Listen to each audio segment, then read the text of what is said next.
Hello everybody, Futari no Ossan here. This is Error Code and we got Okay, how you doing?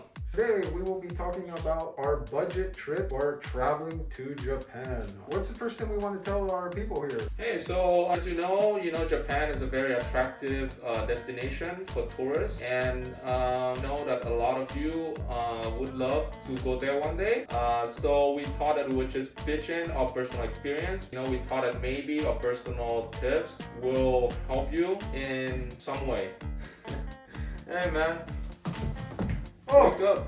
Are we Wake up, done? real good. Yeah, we done. It's Alright just, everybody, it was good talking to you. I hope you learned something from today's video and see you next time. Bye, Wait, everybody. it's not even finished, bro. What? Oh my god. Well, you talk about the daily monitoring of plane tickets? Oh yeah, the first tip is obviously spare yourself at least 6 months in advance so you can just checking the prices every day, and this way you can find some very good deals like we did. How much did we get a ticket last time, do you remember? I think first time we went, maybe 700. A good deal, and I think it was only up there for like a limited time. So, make sure that the moment you see it, come straight in, grab it. Right, you can use Kayak. Another alternative I can suggest is Google Flights. The interface is very easy and it actually lists all the prices. All you have to do is just pick the cheapest flight. You can also select a reminder. So on this screen right here, you're gonna click on the send reminder. So this way, every time there's a price change, you will get notified via your email. Do you think Kayak has that option? Yeah, I think so. Same thing, huh? So Yeah. they both have the option of notification. Make sure that you select notification. It will save you time because we Ossan, we don't know about that. So we just do the the primitive way of just like going to the website every day and just shake it. Now we know better. And be sure to be doing that at least 6 months in advance. Next up, we got Airbnb. Yeah, so I like Airbnbs a lot. Airbnb, you just click Airbnb, go in, put in your location, for example, Tokyo, Japan, and then it's gonna show you all those available places, which you can further narrow down by prices or location.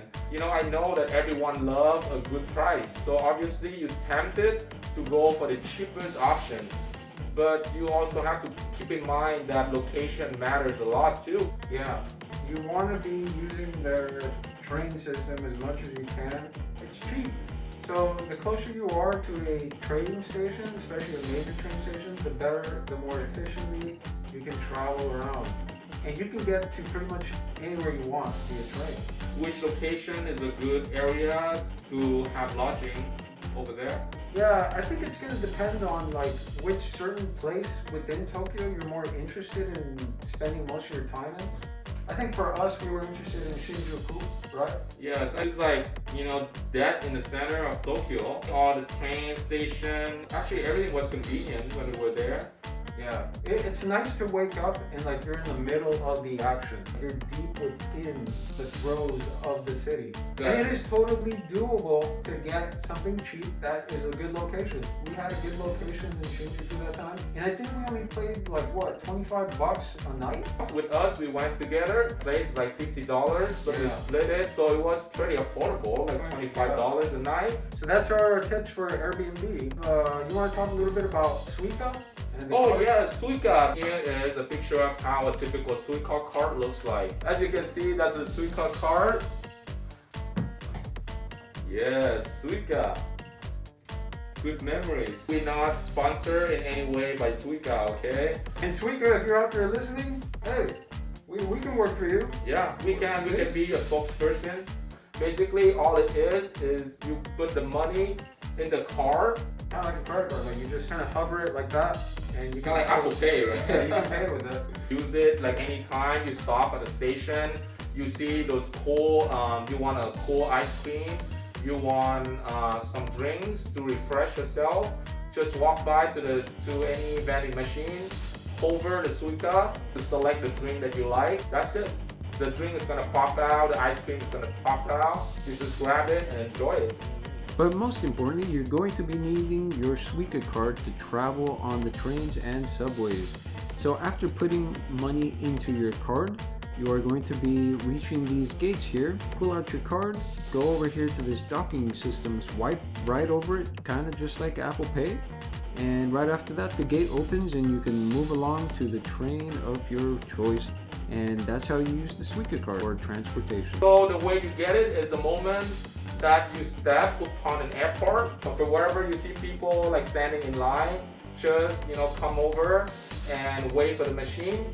And all you have to do is just put in some money and then select your option. They have an English option, so don't worry that you have to deal with Japanese characters that you cannot read. Everything is already prepared for you, and then you will get a Suica. And if you don't know where the machines are, you can go up to those information floor, talk to the receptionist. They actually speak English very well, and they can give you tips, and in some cases they even hand you a Suica themselves. Next, we want to talk to you a little bit about convenient, affordable food. So basically, if you really don't care about foods, and if you're on diet, or if you don't like Japanese food in general and you just want to go to Japan for the experience, then what I can suggest to you is just go to what the Japanese call a konbini. A konbini is technically the Japanese way of saying convenience store.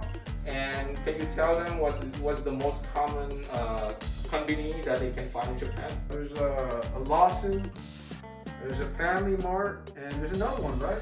Yes. It's like a 7-Eleven based one. Yeah, it's actually 7-Eleven. Is that what it's called? Yes, it's actually 7-Eleven. Oh, okay. Those three are they're everywhere.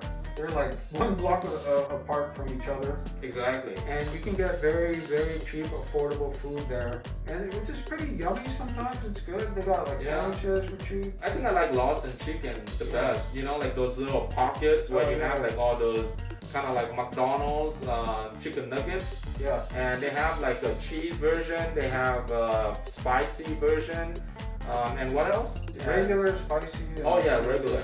Yeah, so you can also get all types of drinks. They have coffee, all types of drinks. There's so many varieties of drinks, right? They have so many different drinks. So what we did for breakfast, we would usually either have breakfast at a convenience store, and we would spend like average of like $5 for a breakfast.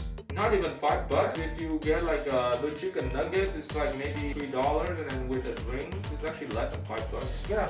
Yeah, so $5. we would have that for breakfast, under $5 breakfast, and we would get a little bit fancy later on. So yeah, you can eat pretty cheap, at least for breakfast in the morning. What about for like lunch and dinner? What do you suggest?